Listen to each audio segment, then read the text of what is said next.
الحمد للہ رب العالمین والصلاة والسلام علی سید الانبیاء والمرسلین اما بعد فاعوذ باللہ من الشیطان الرجیم بسم اللہ الرحمن الرحیم الصلاة والسلام علیک یا رسول اللہ وعلی آلک واصحابک یا حبیب اللہ الصلاة والسلام علیک یا نبی اللہ وعلی آلک واصحابک یا نور اللہ۔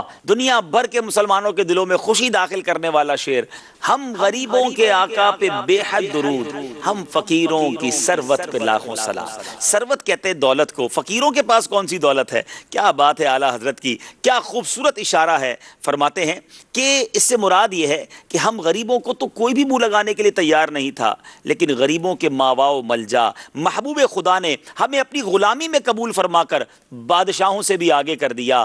آپ پر بے حد اور بے حساب درود ہوں۔ ہم محتاج لوگوں کی تو ساری دولت اور پونجی ہمارے آقا علیہ الصلوۃ والسلام کی ذات ہے، اور ہماری اس پونجی پر، ہماری اس دولت پر لاکھوں سلام ہو، کیونکہ ان کے جو غلام ہو جاتے ہیں سبحان اللہ پھر کیا کچھ مل جاتا ہے۔ خود اعلیٰ حضرت نے دو جگہ پر بڑے پیارے انداز میں سمجھایا۔ ایک جگہ تو بادشاہوں اور تاجداروں کو گویا تنبیہ کی جا رہی ہے، کیوں جہاں کے تاجداروں خواب میں دیکھی وہ شے جو آج جھولیوں میں گدایان در کی ہے۔ جو سرکار کے در کے گدا ہوتے ہیں نا، ان کو وہ کچھ ملتا ہے جو بادشاہ خواب میں بھی نہیں سوچ سکتے۔ اور اعلیٰ حضرت نے ایک اور جگہ بتایا کہ میں کس گلی کا گدا ہوں، میں کس آقا کا دربان ہوں، کہاں کا فقیر ہوں۔ کہتے ہیں اس گلی کا گدا ہوں میں جس میں مانگتے تاجدار پھرتے ہیں۔ ایک اور شاعر لکھتے ہیں نا، تخت سکندری پر وہ تھوکتے نہیں ہیں، تخت سکندری پر وہ تھوکتے نہیں ہیں، بستر لگا ہوا ہے جن کا تیری گلی میں۔ تو کیوں نہ ہم جھوم کر کہیں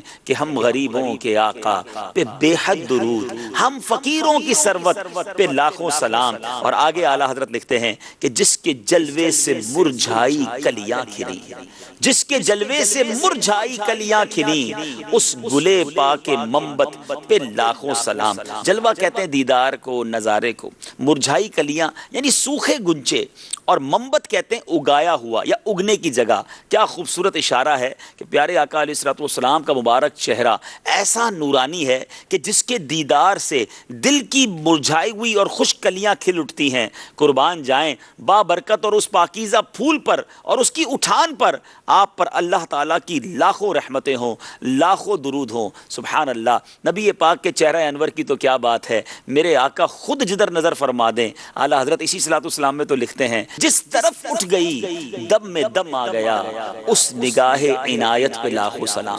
تو میرے آقا کی نگاہ کا عالم یہ ہے، تو نبی پاک کے دیدار کا عالم کیا ہوگا۔ سبحان اللہ، ہم غریبوں کے آقا پہ بے حد درود، ہم فقیروں کی ثروت پہ لاکھوں سلام۔ جس کے جلوے سے مرجھائی کلیاں کھلیں، اس گلے پاک منبت پہ لاکھوں سلام۔ ہم غریبوں کے آقا پہ بے حد درود، ہم غریبوں کے آقا پہ بے حد درود، ہم فقیروں کی ثروت پہ لاکھوں سلام۔ جس کے جلوے سے مرجھائی کلیاں کھلی، جس کے جلوے سے مرجھائی کلیاں کھلی، اس گلے پاک منبت پہ لاکھوں سلام۔ مصطفیٰ جان رحمت پہ لاکھوں سلام، شمع بز میں ہدایت پہ لاکھوں سلام۔ میٹھے میٹھے اسلامی بھائیوں اور مدنی چینل کے ناظرین، سبحان اللہ، اشعار کا سلسلہ جاری ہے، جھومتے جائیے اور سنتے جائیے۔ طائران قدس جس کی ہیں کمریاں، اس صحیح سر و قامت پہ لاکھوں سلام۔ جس کے آگے سرے سروراں خم رہیں، اس سرے تاج رفعت پہ لاکھوں سلام۔ ان دونوں اشعار کے پہلے ذرا مشکل الفاظ سمجھ لیتے ہیں۔ طائران کہتے ہیں پرندوں کو، اور قمری سے مراد یہاں ہے فاختہ کی طرح ایک خوش الہان پرندہ ہوتا ہے، بڑی پیاری اس کی آواز ہوتی ہے۔ صحیح سے مراد سیدھا، قامت سے مراد قد۔ سرے سروراں جو کہا گیا، اس سے مراد کیا ہے؟ سر کہتے ہیں چہرے کو، سر کو، سروراں یعنی بادشاہ، بادشاہوں کے سر بھی خم رہے۔ خم سے مراد کیا ہے؟ جھکا رہنا، سبحان اللہ۔ اب میرے میٹھے اسلامی بھائیوں، تاج رفعت، تاج رفعت سے مراد ہے شاہی ٹوپی، یعنی وہ تاج جو عزت والا ہو۔ اب یہاں اعلیٰ حضرت ان دونوں اشعار میں کیا لکھ رہے ہیں کہ پہلے شعر میں اللہ تبارک و تعالیٰ کے نورانی، مقدس اور معصوم فرشتے، جی ہاں فرشتے جس صحیح سرو قامت یعنی خوبصورت سراپے والے آقا علیہ الصلوۃ والسلام کے ارد گرد کمری کی طرح، جس کو کہتے ہیں نا کہ پروانوں کی طرح صلوۃ والسلام کے نذرانے پیش کر رہے ہیں، آقا کی شان بیان کر رہے ہیں، اس امام الانبیاء اور محبوب کبریا صلی اللہ تعالیٰ علیہ وسلم کی ذات بابرکت پر لاکھوں سلام ہو۔ اور اگلے شعر میں سبحان اللہ امام اہل سنت نبی پاک کی شان بیان کر رہے ہیں کہ ہمارے آقا علیہ الصلوۃ والسلام کے جاہ و جلال کے سامنے بڑے بڑے سرداروں کے سر ادب سے جھک جاتے ہیں، اور آپ کی جنبش ابرو سے کج کلاہوں کے جبینوں پر پسینہ پسینہ آ جاتا ہے۔ پیارے آقا علیہ الصلوۃ والسلام کے شاہی تاج والے سر انور پر لاکھوں سلام۔ حالانکہ میرے آقا بڑی سادہ زندگی گزاری، نبی پاک نے بادشاہوں کی طرح کر و فر کے ساتھ زندگی نہیں گزاری، مگر آج بھی بڑے بڑے تاجدار، بڑے بڑے بادشاہ، ان کا سر خم ہو جاتا ہے جب نبی پاک کی بات آتی ہے۔ اعلیٰ حضرت نے ایک اپنے کلام میں لکھتے ہیں، تاج والے دیکھ کر تیرا امامہ نور کا، تاج والے دیکھ کر تیرا امامہ نور کا، سر جھکاتے ہیں الہی بول بالا نور کا۔ ذرا ان دو اشعار کو سنیے اور ایمان کو تازہ کیجئے۔ میرے امام لکھتے ہیں، طائران قدس جس کی ہیں کمریاں، طائران قدس جس کی ہیں کمریاں، اس صحیح سر و قامت پہ لاکھوں سلام، جس کے آگے سرے سروراں خم رہیں، اس سرے تاج رفعت پہ لاکھوں سلام۔ طائران قدس جس کی ہے قمریاں، طائران قدس جس کی ہے قمریاں، اس صحیح سر و قامت پہ لاکھوں سلام، اس صحیح سر و قامت پہ لاکھوں سلام، جس کے آگے سرے سرورا خم رہے، جس کے آگے سرے سرورا خم رہے، اس سرے تاج رفعت پہ لاکھوں سلام، مصطفیٰ جان رحمت پہ لاکھوں سلام، شمع بز میں ہدایت پہ لاکھوں سلام۔ میٹھے میٹھے اسلامی بھائیوں، سبحان اللہ، اب اشعار کا رنگ اور تبدیل ہو رہا ہے۔ اعلیٰ حضرت سبحان اللہ کس انداز میں نبی پاک کے اب اعضاء کی شان بیان کر رہے ہیں۔ سبحان اللہ، مانگ جو ہوتی ہے، بال بنائے جائیں تو مانگ نکلتی ہے۔ میرے امام نے سرکار علیہ الصلوۃ والسلام کی مبارک سر اقدس پر جو خوبصورت مانگ نکلا کرتی تھی، اس کا تذکرہ کس شاندار انداز میں کیا۔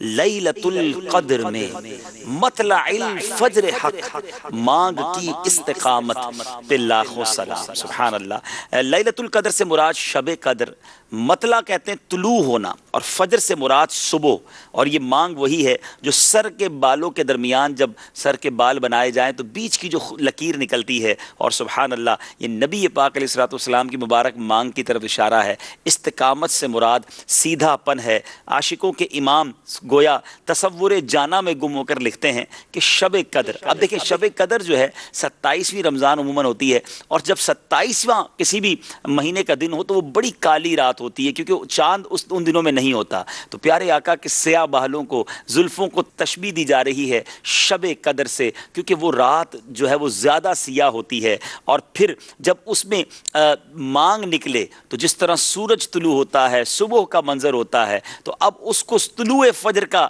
یوں سمجھیے تشبیہ دی جا رہی ہے۔ اللہ اللہ، اور اتنی سیدھی مانگ ہوا کرتی تھی کہ اس کو صراط مستقیم سے جو ہے وہ تشبیہ دی جا رہی ہے۔ تو اس مانگ، مبارک مانگ جو سیدھی مانگ ہے، جس طرح صراط مستقیم ہے، اور وہ لیلۃ القدر سے جس طرح طلوع فجر ہوتا ہے، اس خوبصورتی کے ساتھ طلوع ہوتی تھی، اس مبارک مانگ پر لاکھوں سلام۔ کیا بات ہے اعلیٰ حضرت کی۔ اور اب اگلے شعر میں عاشقوں کے امام پیارے آقا کے مبارک کانوں کی طرف اشارہ کر رہے ہیں کہ دور و نزدیک کے سننے والے وہ کان لعل کرامت پہ لاکھوں سلام۔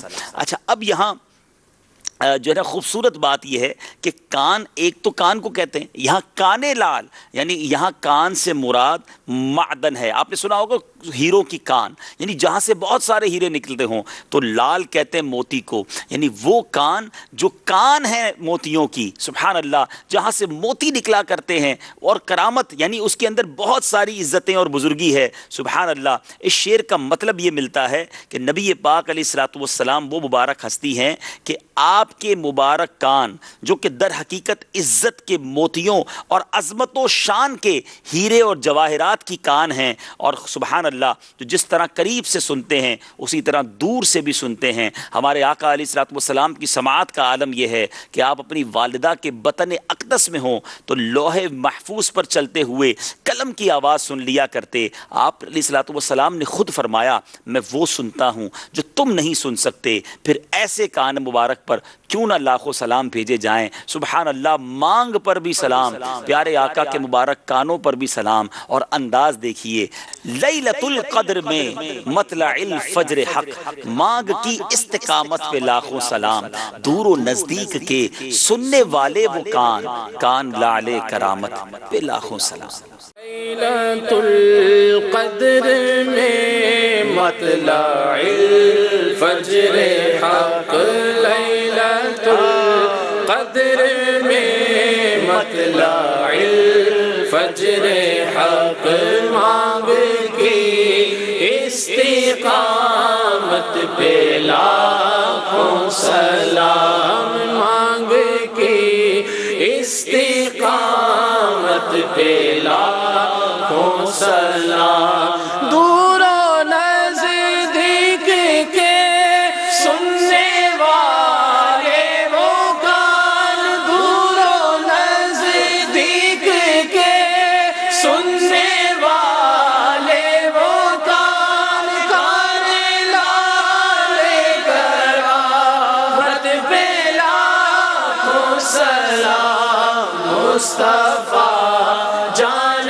رحمت پہ لاکھوں سلام، شمع بز میں ہدایت پہ لاکھوں سلام۔